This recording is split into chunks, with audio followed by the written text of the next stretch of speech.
Hi friends, welcome to focus of Raji. இன்றைக்கி வீடியோவில் நம்ம பார்க்க போகிறது என்னென்னு பார்த்தீங்கன்னா, இயற்கையான முறையில் அவுரி இலையை வச்சு நம்ம ஹேர் டை எப்படி தயாரிக்கிறதுங்கிறத பார்க்கலாம்.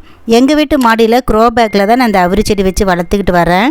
இந்த செடி வீட்டில் வச்சுருக்கிறதுனால எனக்கு ரொம்பவே யூஸ்ஃபுல்லாக இருக்குது. எப்படியும் ஒரு 15 நாளைக்கு ஒரு தடவை இதிலேருந்து இலையெல்லாம் பறிச்சுக்குவேன். இந்த செடி மட்டுமல்ல, கீழேயும் இது விதை விழுந்து முளைச்சிருக்குது. ஏற்கனவே நான் போட்டிருக்கிற லாங் வீடியோ பார்த்துட்டு நிறைய பேர் விதைகள் அவுரி பொடியெல்லாம் வாங்கிட்டு இருக்காங்க. செடிகளும் நிறைய பேர் கேட்டிருந்தாங்க. அவங்களுக்காக தான் நான் இப்போ விதை போட்டு செடி நிறைய முளைக்க வச்சுருக்கேன். எங்ககிட்ட இருக்கிற ஒரிஜினல் அவுரி செடி, அவுரி விதை, அவுரி பொடிகள் வேணும் அப்படின்னு நினச்சிங்கன்னா இந்த வீடியோ கீழே ஃபர்ஸ்ட் கமெண்ட்டில் நான் லிங்க் பின் பண்ணுறேன். வேணுங்கிறவங்க செடி இல்லைன்னா விதை இல்லை அவுரி பொடி வேணும் அப்படிங்கிறதுனால நீங்கள் வேணுங்கிறவங்க கான்டாக்ட் பண்ணி வாங்கிக்கலாம்.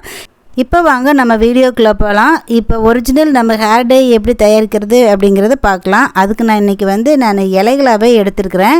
மருதாணி இலை 1 கப் எடுத்துருக்கிறேன். அதை விட கொஞ்சம் அதிகமாகவே நம்ம வீட்டில் வளர்த்து அவுரி செடியோட இலை பொறிச்சிருக்கிறேன். ஹேர் டை நம்ம தயார் பண்ணும்போது எப்பவுமே முதல்ல மெஷர்மெண்ட் கரெக்டாக இருக்கணும். நம்ம மருதாணி இலையாகட்டும் இல்லை பொடிகளாக இருந்தாலுமே கொஞ்சம் அவுரி அதிகமாக இருக்கணும். மருதாணி 1 பங்கு கம்மியாக இருக்கணும். அப்படின்னா 3 பங்கு அவுரி 1 பங்கு மருதாணி இருக்கணும்.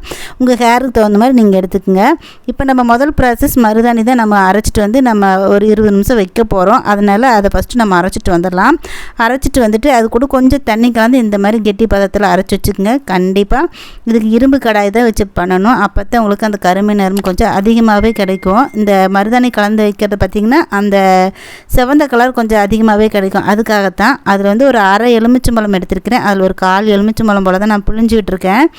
இது நல்ல ஒரு 5 நிமிஷம் போல் நல்லா கலந்து விட்டுட்டு அதுக்கப்புறம் ஒரு மூடி போட்டு மூடி வச்சுருங்க. நல்லா காற்று போகாமல் நல்லா மூடி போட்டு மூடி வச்சு அதை ரெஸ்ட் விட்டுருங்க. ஏன் நான் இரும்பு கடாய் தான் யூஸ் பண்ணணும் அப்படின்னு சொல்கிறேன்னு பார்த்தீங்கன்னா, நான் இதை ஹேண்டாகவே இதை தான் யூஸ் பண்ணிக்கிட்டு வரேன். அதில் தான் நல்லா ப்ரௌன் கலராக வருது.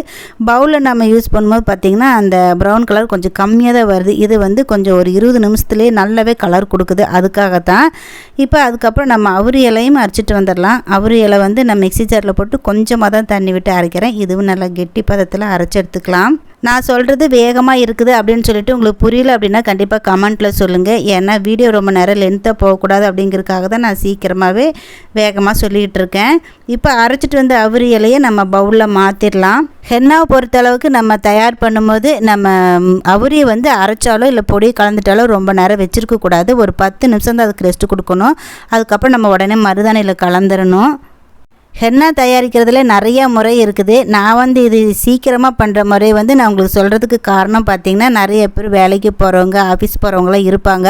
இந்த ப்ராசஸ் அவுரி தயாரிக்கிறதுல பார்த்திங்கன்னா ரொம்ப நேரம் எடுக்கும். அதனால் நம்ம சீக்கிரமாகவே எடுக்கிற மாதிரி இருக்கணும். அதே போல் நம்ம இயற்கையாகவும் இருக்கணும். அப்படிங்கிறதுக்காக தான் இந்த மாதிரி முறை நான் தேர்ந்தெடுத்திருக்கேன். இதை நான் ஏற்கனவே யூஸ் பண்ணி பார்த்துட்டு அதுக்கப்புறம் தான் நான் உங்களுக்கு சொல்கிறேன். இது என்னன்னு பார்த்திங்கன்னா, ரொம்ப நேரம் நம்ம ஹேரில் வச்சு அப்ளை பண்ணும்போது டைமும் கிடைக்காது. கொஞ்சம் நிறைய பேருக்கு அலர்ஜி மாதிரி இருக்கும், சளி பிடிக்கும், இந்த மாதிரி நிறைய பிரச்சனைகள் வரும்.